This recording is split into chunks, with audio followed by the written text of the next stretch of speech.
सूरह रहमान से इलाज या रूहानियत की साइड का इलाज, ये भी जिस तरह ज़ाती तजर्बे से उस दर्द से गुज़र के, उस बेबसी से गुज़र के, जिस बेबसी में मेरी अपनी डॉक्टरी भी ज़ीरो थी, दुनिया जहान की डॉक्टरी भी अवेलेबल थी, दवाई भी अवेलेबल थी, लेकिन वही उसी डॉक्टरी का इल्म जो था वो ज़्यादा पता होना जो था उस वक़्त मेरे लिए ज़्यादा तकलीफ़ देह था।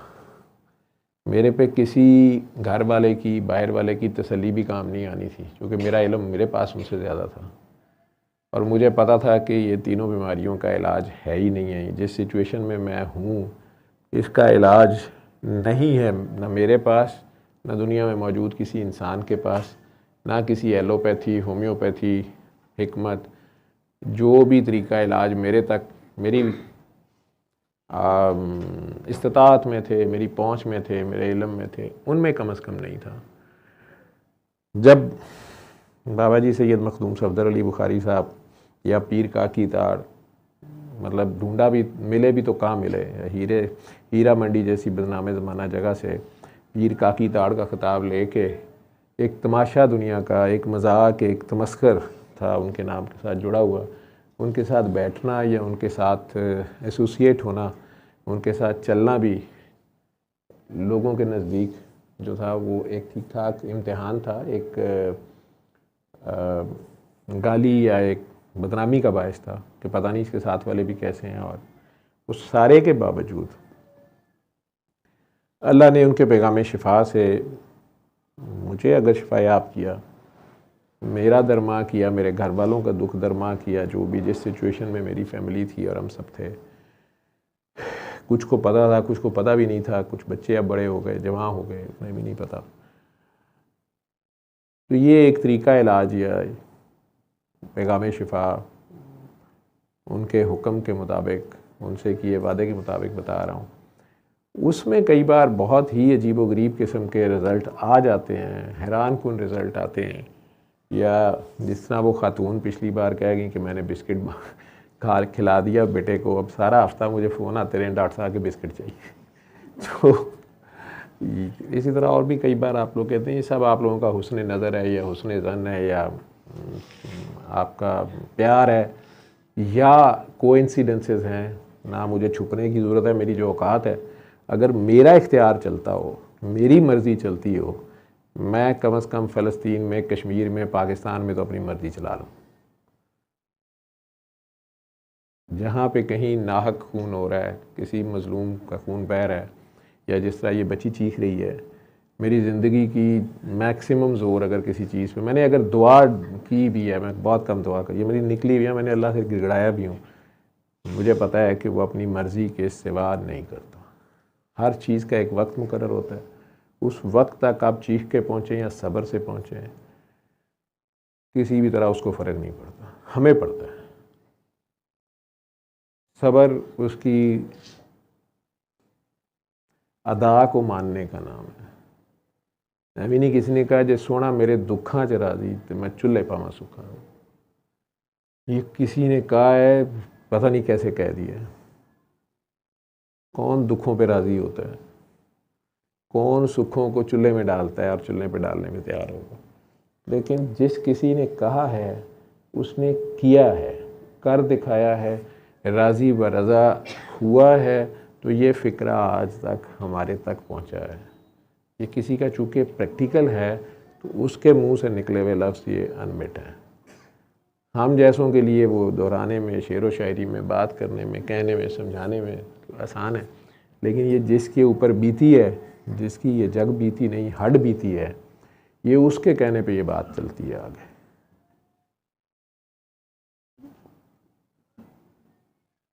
रह गई बात आप लोगों के किसी के बीमारी के शिफा की, ये बातें भी मुझे इसलिए दोहरानी पड़ रही हैं, जैसे वो बच्ची भी मुझे कहती नहीं आपके इख्तियार में सब कुछ, और मेरे इख्तियार में हो तो मैं शायद सारों की दर्द ठीक कर दूँ, अपनी कम से कम कर लूँ, लेकिन ये उसकी मर्ज़ी को मानने का नाम है। जैसे वो नचाहे नाचना पड़ता है।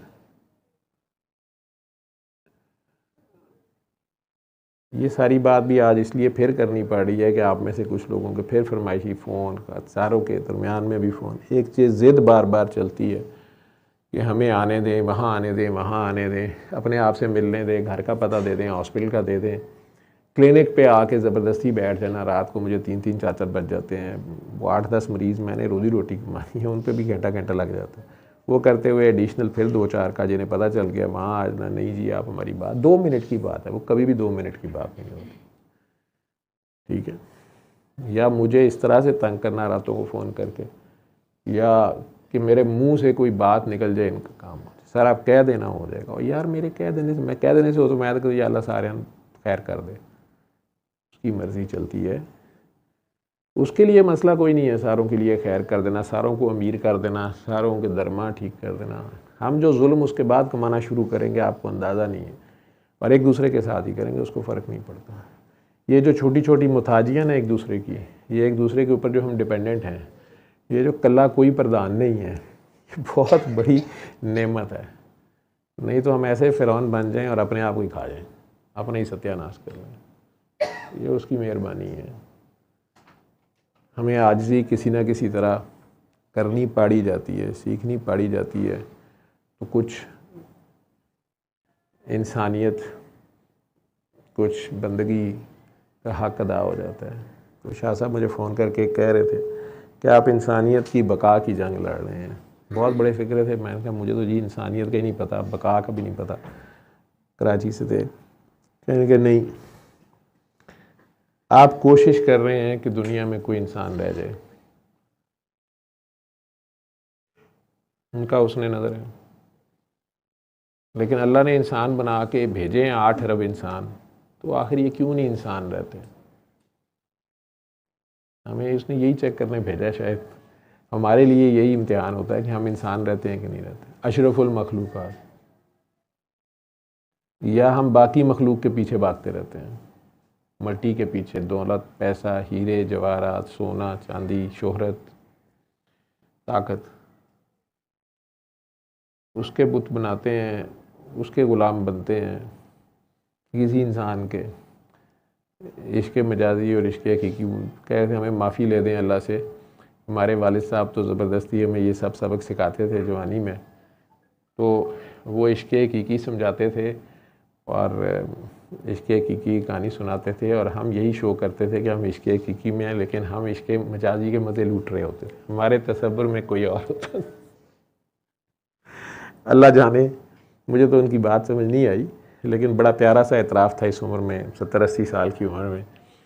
कह रहे थे कि मैं 17-18 साल की उम्र में जब हमारे वालिद साहब ये बातें हमें कहते थे, उनके शेख साहब थे वो दोनों, और वो महफ़िल सी होती थी, हमें बिठा लिया जाता था, तो बातें करते थे, या पता नहीं कवाली होती थी। हम यही शो करते थे कि हम भी इश्क़ मजाजी की बात कर रहे हैं, कोई अज़ीज़ मियाँ कवाल साहब की कवाली के ऊपर। लेकिन मैं बता नहीं सकता डॉक्टर साहब कि हमारे सामने कौन से मजाजी चेहरे होते थे और हम किन के चस्के ले रहे होते थे। लेकिन आज वो कह रहे थे मुझे माफ़ी ले दें, हमें ये नहीं पता था, या हम ये कर रहे थे। मैंने कहा जी ये आपकी ये शर्मिंदगी, या ये जो भी आप एतराफ़ कर रहे हैं, पता नहीं अल्लाह को कितना पसंद है, ठीक है। मुझे तो हकीकी मजाजी का फ़र्क नहीं पता, मुझे तो लगता है मजाजी में भी वही था, हकीकी में भी वही है। और जिसकी पहुंच जहाँ तलक, उसके लिए वहीं पे तू, ठीक है। मैं क्या कहूँ कि किसी का मजाजी है, किसी का हकीकी है, उसने जिसको जितनी झलक दिखलानी होती है, उसके लिए जहाँ वो नज़र आता है वो वहीं टिका रहता है। जब तक वो ना मजाज से निकाले, हकीकत को कोई पा नहीं सकता, ठीक है। और अगर उसने मजाज में रखना है तो आप जो मर्ज़ी कर लें, हकीकत नंगी नाचती रहे, बात समझ नहीं आती है। अगर ये लेक्चर से, नुक्ता समझाने से खुलती, सारों पे खुल जाती। अगर ये करामत या मोजज़ा दिखाने से होती, ईसा अलैहिस्सलाम, मूसा अलैहिस्सलाम, सरकारे दो आलम पूरी कायनात को एक जगह कर जाते हैं। ईसा अलैहिस्सलाम जो पहले दिन पैदाइश से ही मोजज़ा हैं, सरापा मोजज़ा हैं, मुर्दे ज़िंदा करके दिखा रहे हैं, मट्टी से कबूतर बना के उड़ा रहे हैं, कोड़ी को गले लगा के शिफा बख्श रहे हैं, यू नेम इट। कौन सी इम्पॉसिबल चीज़ है जो वो करके नहीं दिखा रहे। कहने वाले दुनिया वाले उन्हें नाउज़ बिल्ला खुदा और खुदा का बेटा तो कहना शुरू हो गए, लेकिन मानना नहीं उन्हें, उसे इंसान नहीं माना, उसे अपने से बेहतर इंसान मान के उसके पीछे नहीं खड़ा हुआ, फांसी लगा दी। वो भी इंसानों ने लगाने की कोशिश की ना, स्लीप पे टांगने की कोशिश कर दी, वो तो अल्लाह ने उठा लिया, वो कहानी अलग है। लेकिन क्या इतनी करामतें, इतने मोजज़े मूसा अलैहिस्सलाम फ़िरौन को दिखा रहे हैं, ये सब उसकी मर्ज़ी है। जब मुझे देखता हूँ कि मूसा अलैहिस्सलाम बार बार उसको समझाने जा रहे हैं, साथ अल्लाह करीम से दुआ मांग रहे हैं, एक बद्दुआ दी है वो मान ली है। कहते मूसा ने बद्दुआ दी, मैंने फ़िरौन डुबो दिया। तो जब वो इतनी ज़्यादा दुआएं मांगते रहे, इतना अरसा जाते रहे और अल्लाह के हुक्म पे जाते रहे, ठीक है, उसमें अल्लाह की मर्ज़ी शामिल है, अल्लाह का हुक्म शामिल है, वो जा जा के उसको समझा रहे हैं, उसकी मर्ज़ी के मोजज़े, करामतें, जो आप कह लें, करामत वली की होती है, नबी का तो मोजज़ा होता है, वो मोजज़े दिखा रहे हैं। लेकिन बात वो नहीं बन रही, रिज़ल्ट्स जो अल्लाह कह रहा है लेके दिखाओ, और इंटायरली ऑपोजिट है कि आखिर में वो एक बद्दुआ दी है तो कहते बस इसकी बद्दुआ की वजह से मैंने डुबो दिया।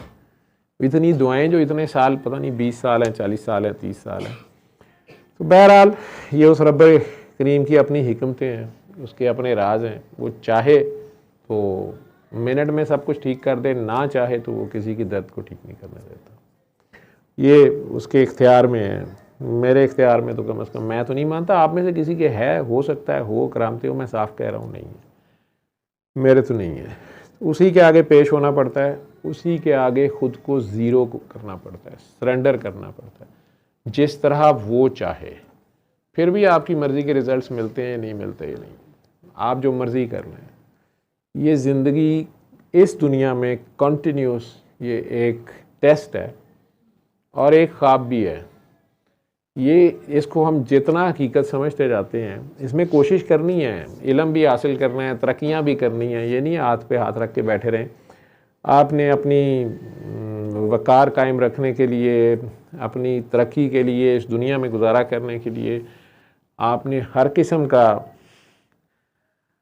इल्म, जो भी फ़ायदामंद इल्म आप ले सकते हैं, आपने लेना भी है, बरूए कार लाना भी है, कोशिश भी करनी है, रिज़्क़े हलाल, सीधा रास्ता, ये सारे करने के बावजूद मेरा ख्याल है कि जिस वक़्त मरने के बाद बंदे की आँख खुलती है तो उसको पता चलता है एक ख्वाब थी जिसमें से आँख खुली है। ये तो कोई एक ख्वाब था जो ख्वाब हो गया, ख्वाब व ख्याल हो गया। आगे क्या होता है वो तो आगे वाले जाने हैं। पीछे जो हुआ है वो नहीं बदल सकता, वो नहीं अब बदल सकता। किसी का दिल दुखाया है, किसी का माल खाया है, किसी की इज्जत लूटी है, किसी को तमाशा बनाया है, किसी को धोखा दिया है, किसी से भला किया है, किसी को भला करके जताया है, किसी पर भला करने की सकत होते हुए भी तरसाया है, किसी का भला करते करते अपना सब कुछ गवाया है,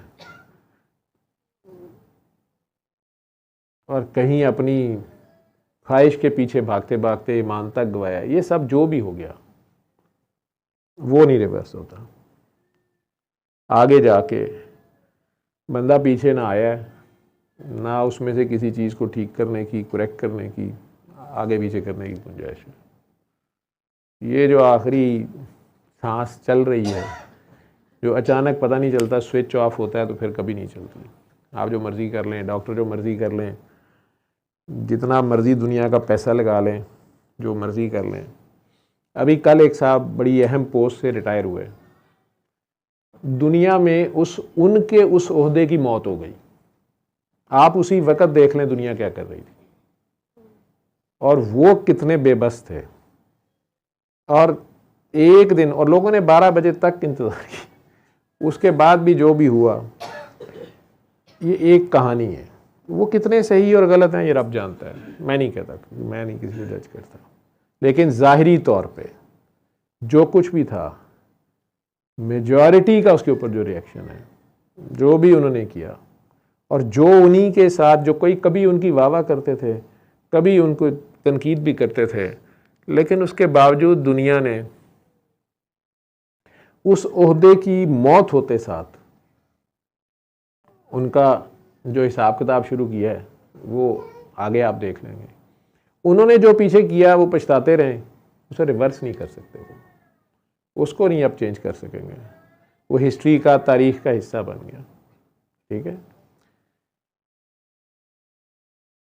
हम सारे भी यहाँ, आप सब भी आ जाते हो, मैं शर्मिंदा हूँ जिनको नहीं बुला पाता, लेकिन मकसद सिर्फ यही होता है कि आप में से जो लोग दुआ आगे करा रहे हैं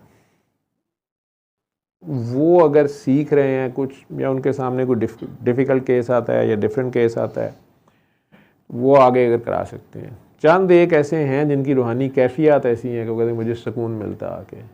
मैं उन्हें भी रिक्वेस्ट करता हूँ कि इसको नशे की तरह ना बनाएं कि यहाँ सुकून मिलता है तो उन्हें घर क्यों नहीं मिलता, उन्हें कहीं और क्यों नहीं मिलता, या वो सुकून मेरे साथ ही बैठ के क्यों मिल रहा है। फिर आपको अब तक डॉक्टर जावेद बन जाना चाहिए था, आपके पास ही बैठे किसी को सुकून मिले, या आप भी सुकून बांटने वाले हों। कोई तो बात होगी।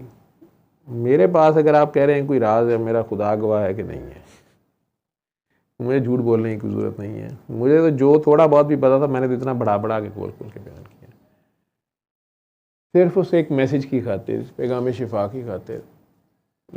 सल्ले अला सल्ले अला सल्ले अला सल्ले अला सल्ले अला शफीना सल्ले